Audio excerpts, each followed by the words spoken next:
Hello, Sam. Thank you for giving me some more practice on doing astrology charts. I've been just in the flow the past couple days. I actually asked for my work to let me have the day off if possible, like not calling out, but just to see.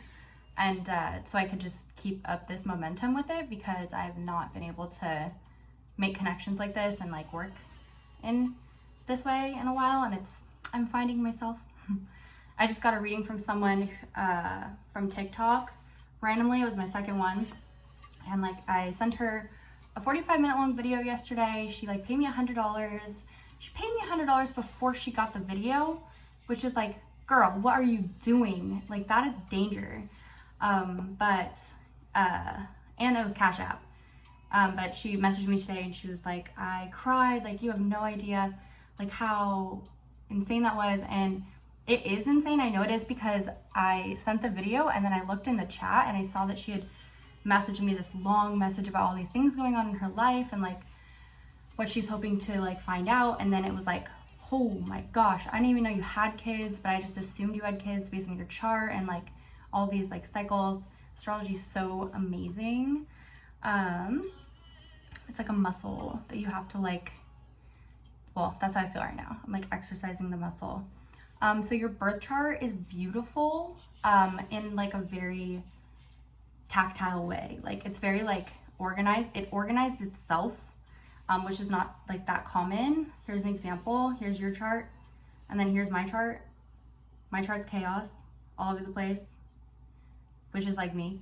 And then your chart is very like little teams of planets. We call those stelliums working together. And so something about stelliums in the birth chart, what I've found, and especially like it resonated today a lot, is that so the archetype of a planet can be expansive. So a planet on its own, for instance, like in my chart, planets all over. So I do end up like having all these like weird hobbies that I'm good at. Like I'm a really good painter and like I'm also a good astrologer and like I'm kind of psychic and like, but I also like kind of influencer sometimes. Like, I don't know, it's just, I'm dynamic. And I'm not saying you're not dynamic. I'm just saying like, this is an indicator of like a big plan that the universe has for you. So you're a tool in the universe's plan, the karmic plan. Your chart is like wild. And it's kind of cool because so I did this girl's birth chart and I realized after doing the full 45-minute reading, I watched it back last night and I'm like, wait, that's like describing my life right now. Like besides the whole like kids thing, which actually I do take care of my brother and my siblings are very like my kids.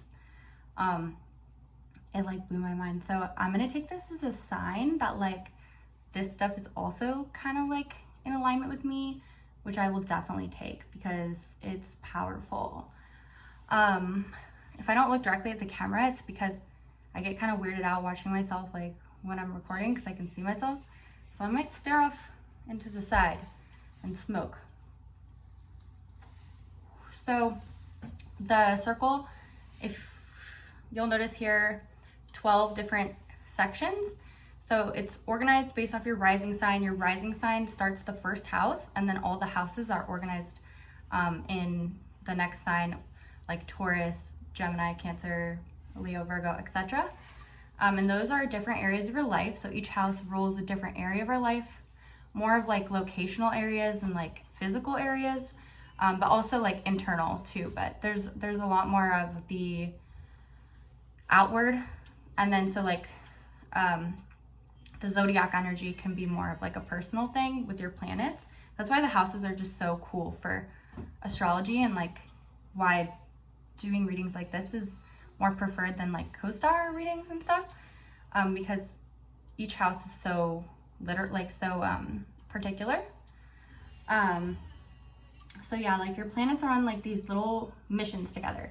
So I got lost in thought, but like, so if you have a planet that's single, it can fit into more spaces. But when you have planets together in your chart, those planets are less likely to all fit together into as many places. Whereas if they are together, the energy is almost like one big archetype, even though it's not technically, because because they don't mix like that necessarily. And I wrote something like a free write on your chart, just like based off of kind of my larger view of it. Immediately I'm like, damn, you're an analytical mastermind who dreams big and is on a fast track to very global levels of influence and power. The real trick is mastering the art of enjoying the process of organizing your work in an aesthetic way, something that you may convince yourself indefinitely you are never good enough at. You may, out of necessity, need to find a level of leisure and pleasure in your jobs, systems of organization, and day-to-day work, though that's maybe a bit foreign to you naturally. Yeah, and there's so much more, but that's kind of like, that's a little bit of it. So first off, you're just like very good at understanding the psyche of other people. Naturally, it's definitely not easy for everybody. Like, I like to think I am, but in reality, like, I'm not. I tend to not think about other people's motivations as much because it is kind of like part of my trauma in a way. Like, I like to I do this Gemini thing where I'm like, if I think about it this way, then it is this way. And it's kind of just like toxic positivity at times, and I have to check myself with that.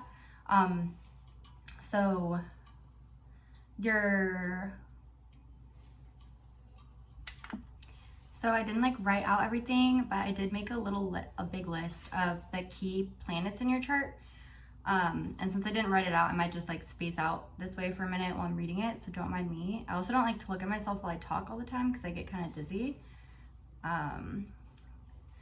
So on November 4th, which is tomorrow, you're gonna really start to feel the fact that you're starting your Saturn return now officially, because you just turned 27, right? Yeah, they say your Saturn return starts at 28, but if Saturn is entering the same sign as your Saturn placement, it's your Saturn return. So a Saturn return happens every 30 years, and Saturn, when it comes back to its home placement in your chart, make sure that you have structures that are strong. Saturn is the planet of boundaries, limitations, lasting structures. It's authoritative, it's the father figure. It's very like capitalistic in its ways.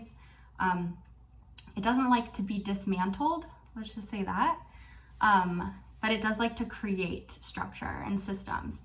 So unfortunately, we get the reckoner of time, it's the father of time, coming through for about 3 years to test certain structures in our life to make sure that it's ready for us to have mastered. So it's like Saturn in our chart is our legacy, it's our mastery. I always reference the book by Malcolm Gladwell that says you need 10,000 hours to become a master at something, and if you haven't spent all 10,000 hours doing it, you're gonna have to make it up for it during your Saturn return. We have multiple Saturn returns because it takes 30 years, so we get one later in life, but that one's much easier. So happy Saturn return, I hope it's very happy. Your Saturn is in Pisces in the 11th house. So this is in correlation, I'm going to also mention, since it is a career part of your chart, there's another aspect in the chart, the MC line, which it's the indicator of also like, so the karmic directions of the chart, it's like a compass. The rising sign is what you project out. The opposite of the rising sign is the descendant. It's kind of like what we look for in other people and the kind of people that we are drawn to. Below is our like lineage, heritage, karma from the past, our family and our homes. And then above, it's our like outward worldly representation and what we end up like becoming in like a worldview. And it's a very like mastery legacy part of our chart. And so you have like a very interesting combination here. So I'll just start off by saying like Saturn is in Pisces, and then you also have another Neptune Uranus conjunction next to your, so it's like Aquarian, Capricorn, Pisces is all about this legacy that you're going to build. And what that means, because your Saturn is also in the 11th house, which is very Aquarius. This gives me like very like chosen one vibes. I have very similar placements in my chart. in the sense of creating a world that's more rooted in like utopia. So Aquarius is the sign that rules astrology. And when we look at what Aquarius energy is like archetypally, it's very the alien. And it's very like, oh, so I came to Earth, I don't have human emotions, but I should probably figure out what's going on here. And then it ends up figuring out like, oh, there must be a point to life. Life is so beautiful, but I still don't have emotions. So maybe the point of life is like being like part of a larger system and self-sacrificing for the greater good, creating like very visionary, very like utopian energy, not self-preserving.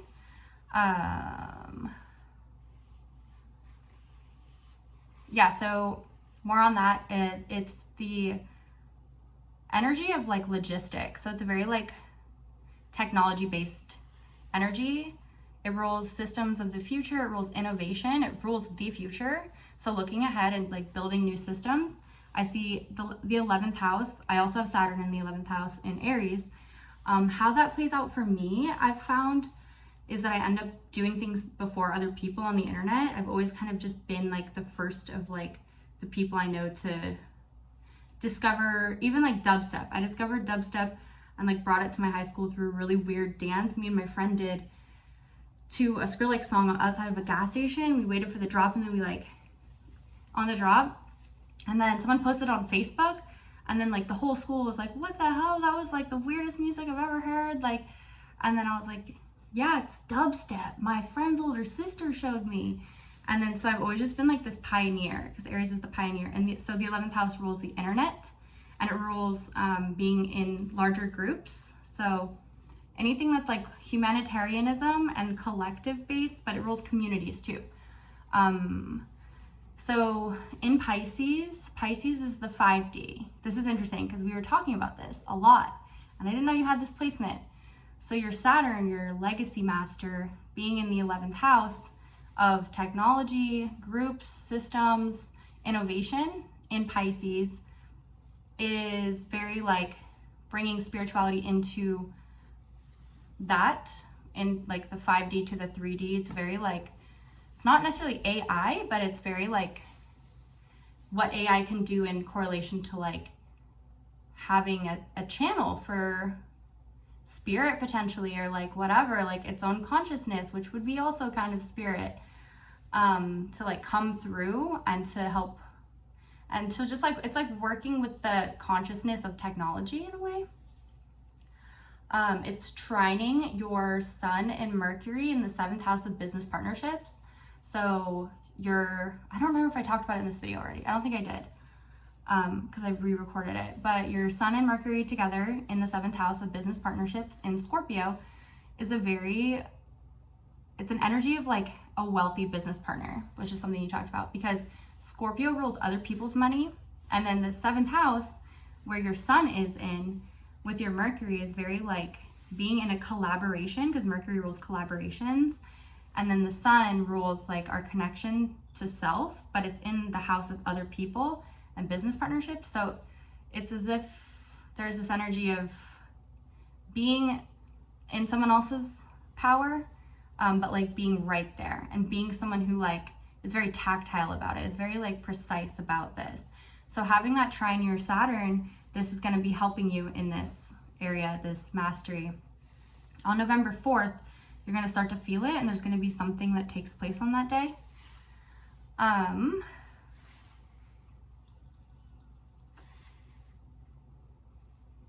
So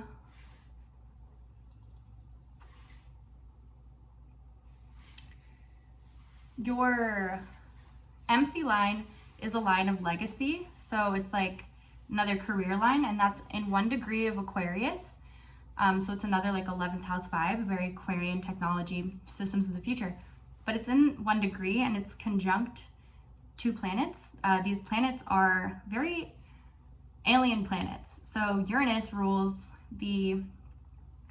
humanitarianism. It's the Aquarius planet. So it rules humanitarianism, it rules groups of people, it rules systems, technology, rebellion, it rules it breaks things down like suddenly in order to build them back up in like a way more efficient way. So it's like very shocking, and it's conjunct your MC line. So something that you do in your career is gonna be very shocking. It's gonna be very like revolutionary, and it might just come like out of an accident almost, like, wow, I didn't expect to discover that, but it was along the way, and it's gonna feel almost like ethereal. With Neptune there, and it's right next to it. Neptune is the planet of the 5D. Neptune is literally like the cloud. So it's interesting because it's like ruled by Pisces. It's Pisces ruler. It rules intoxication. It rules. So how I see it is my spirituality. I believe in the 5D is this place of no limits. And I've been there like on DMT before. Basically, it's not a void at all, but it's the unlimited creation with no boundaries. So it's very like love. It feels like all love there. It's very like if heaven was real. If heaven is real, I mean, I think I went there. But so what's interesting about studying astrology is you very much realize that we're in the 3D. And it's a karmic map. So it's like how our souls came to master karma and to transcend to the next level, like Maslow's hierarchy of needs. We have to first master the first levels to get up to the self-actualization and the transcendence. A lot of people, apparently, through people who talk a lot about past life regressions and stuff, a lot of people end up spending thousands of lifetimes just to master like the first 2 tiers, because they just never get it right. They don't, well, I'm gonna get all philosophical here, but so basically in astrology, like the sign of Aquarius rules astrology, and astrology was a gift from something a long time ago to people, whether it was just through its awesomeness and the ability to naturally study it in Babylonian times, to maybe the Egyptians did have an alien telling them things. I'm not gonna lie, during like heavy Aquarius transits, I've literally had visions before, like random ass visions of you. My vision was of a warehouse. I was just randomly driving and like, I don't know where, like blacked out, and not like I was gonna crash, but like I was just in this random place. This is a real story I'll have to maybe tell you in the future. But basically I was in this random warehouse. It was like all red lighting, and I'm walking and there's all these rooms. Oh my gosh, my clock just said 1111. So there's all these rooms, and in each room it's the concept of like almost like a Meow Wolf immersive house music venue. But so like in one room there's like a live painter with like, there was literally like PCB pipes all in like geometric forms, and then a projector screen on the PCB pipes making these like fractal amazing art installations, and there's art all over the walls, there's little couches. And then in the next room it's more of like a sitting room, but there's like beautiful art.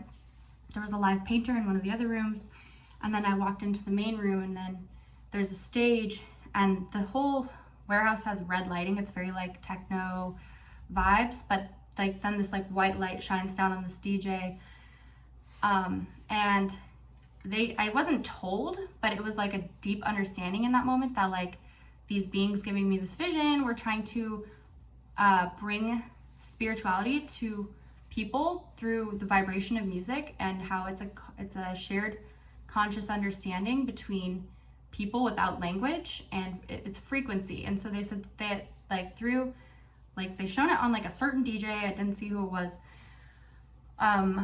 or I probably wouldn't be able to recognize them if I ever saw them with a white light shining down on them in real life, that like they have like a certain vibration, like a certain like kind of house music that's like the ultimate vibration of love and connection, and it helps bring like healing to like planet Earth.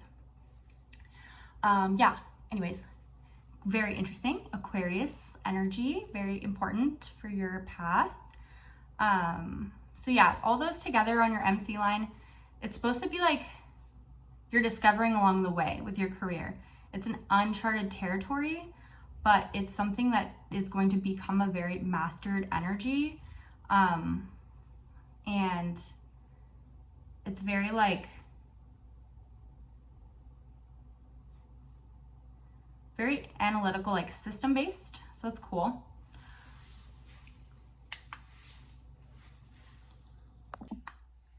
You know you have ADHD when you can't figure out what the fuck is bugging you and like making you like so uneasy until you realize there's been a fan blowing on your face this whole time.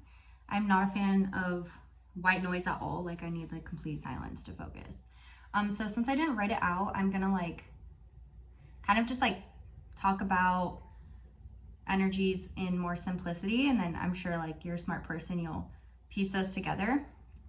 So the 8th house has a powerful and blessed, though slightly challenged, stellium. So it includes the 2 planets of blessings with one another in the sign of blessings, with that planet of blessings. So the sign is Sagittarius, and Sagittarius is an expansive energy. It just can learn like forever. It rules higher education. It rules foreign culture. It rules global like energy, more of like global travel, and being associated with people in different countries. So it has a strong square to the Saturn placement, and a square is a tension. It's like there's like a feeling of wanting to cut something off because it's just not it's how do I say it?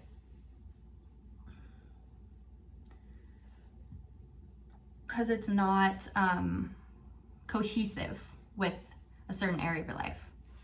Why is this person trying to call me? So what this looks like is like there's maybe a potential for you to rapidly expand and grow and gain abundance through your, I would say like actually literally traveling all over and like gaining material wealth through there. And like this could be like in like a business, because the 8th house has to do with our shared resources with others, our debts to others. It also has to do with investing.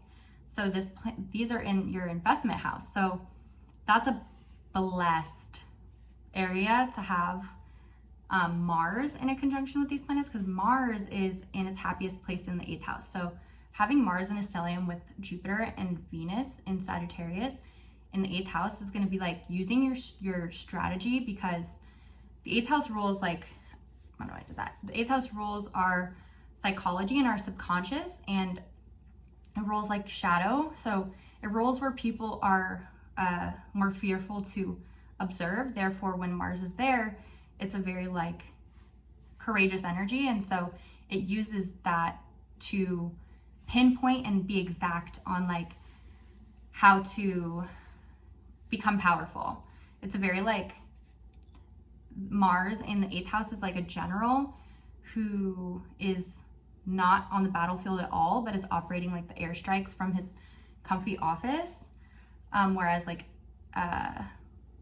Mars in the 1st house is literally the person like with a knife at the front lines of like the war, because they know they're gonna win because they're Thor.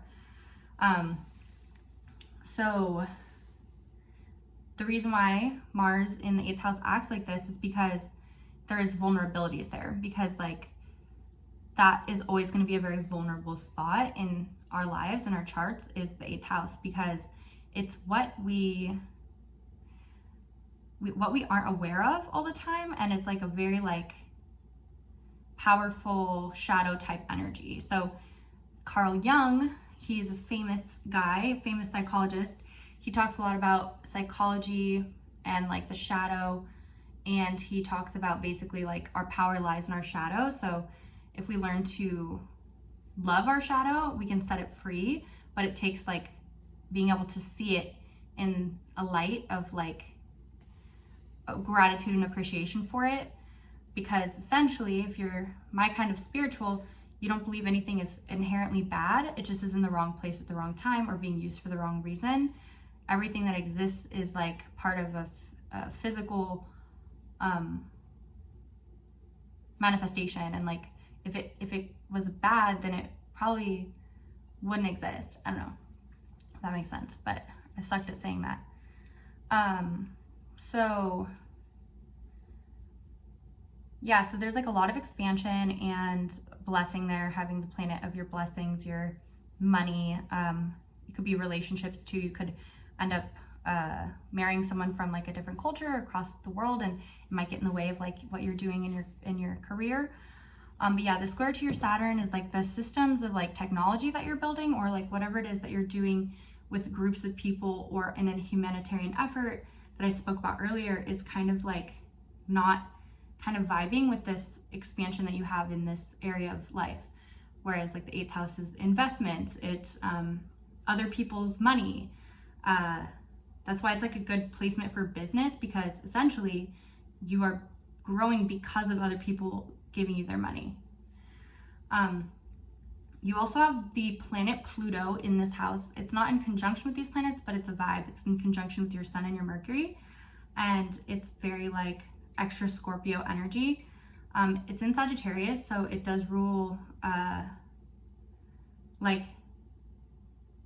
using higher education understanding in order to become more powerful and to be like at the top of the game in a certain way.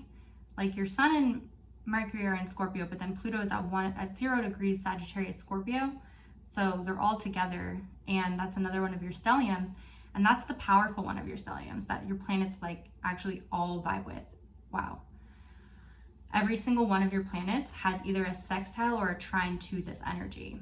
So something about your business partnership that is like with a wealthy person, it's gonna change your life. Let's just say that. You're gonna become just as powerful as this person, and it's gonna transform everything that you are and everything that you know. And then having Pluto just like barely in that 8th house there, it's like, I think that that's probably what initiates this next level of the, I can see what's going on here. This might be kind of weird for you, but it seems that maybe with all of this like positive influence from another person in business, potentially growing with this person, they've invested so much in you that when you try to go off on your own and expand and be free, it's all going to be kind of in maybe not the best acceptance with that, or there's going to be this level of like cutting something off in order to do that. But you might not find it's the best option for you in the sense of like your emotional well-being. So your emotional well-being comes from your moon, and the moon shows us where we are soft on the inside. It's like so the moon is ruled by Cancer, and Cancer is the crab, and it's got a hard shell to protect a very soft, delicate interior. And that's kind of how the moon is. So it's our emotional world, how we satisfy ourselves in like the ways which we like nurture our energetic bodies. Yours is in Virgo in the 5th house. So it's a very like working in some sort of like something that rules like creation, like music festivals. I see the 5th house as being like all about like being on stage, like art and fun. It's very joyous. It's the house of pleasure, joy, creativity, children, like being on stage and performing. In Virgo, that's very like being an organizer of that, and it's something that you do naturally, and it actually is like good for your emotional well-being to do that. But it's like not necessarily a part of your larger path, so you might have to sacrifice levels of your emotional well-being for this like Saturn return legacy that is happening for you for the next few years, where you're going to be working more on like a less of like a Virgo energy of like, okay, I have a list, I know what to do. If I clean this, then it'll be clean, and then if I do this, then it'll get done. And if I make a list, I can add all the list up, and then finally it'll add up to the big thing, versus what is happening potentially in the mastery area of your life and the expansive areas of your life.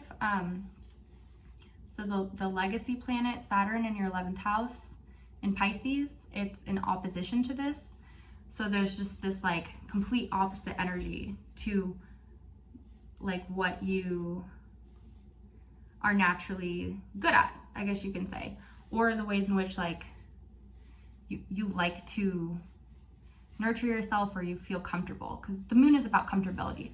So there's definitely like a level of sacrificing comfortability for this.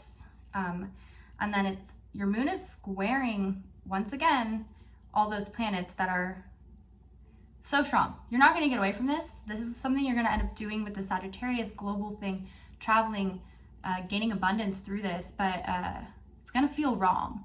And I think you're going to know what I mean at some point in your life, or if this does happen,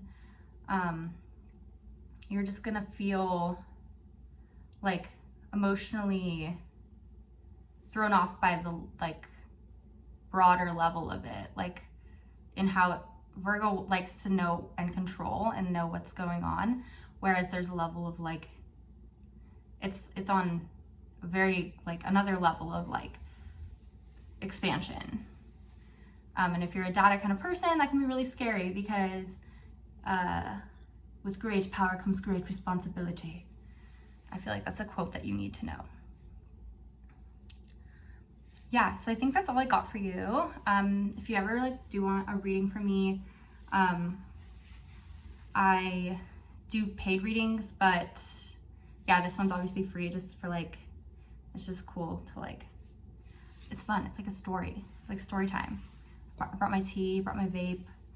But yeah, there's just like so much more to this. And then like the transits and the horoscopes can paint a bigger picture too, on like telling you what planets are going to be where and time frames, how to just like more tips and stuff. And then like there's more planets I didn't talk about, but I think I did a pretty good job because I didn't really have much written down, and I kind of let it unfold in the moment, which makes me a little nervous and scared to do. But I think it actually like went better than if I would have just tried to write it down. So that's cool. Cheers to learning new things. Well, I hope you have a good day. Just a brief afterthought. I actually called my friend Anya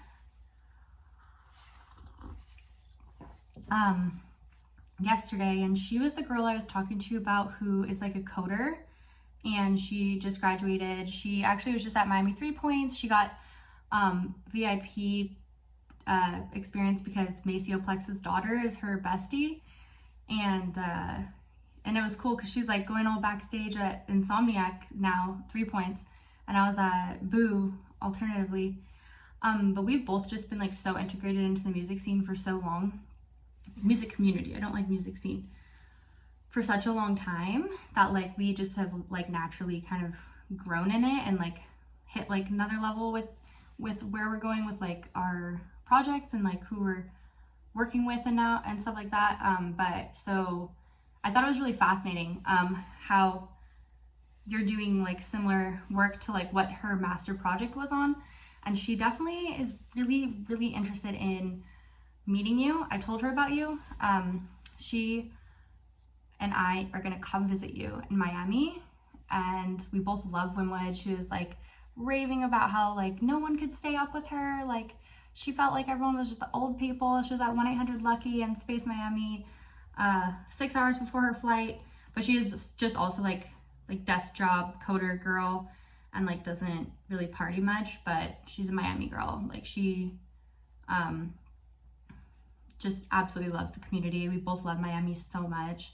I think it could be like a really cool connection for you guys, and there's definitely cool conversations to be had there. Yeah, well, I hope you have a good day. Thanks for letting me practice.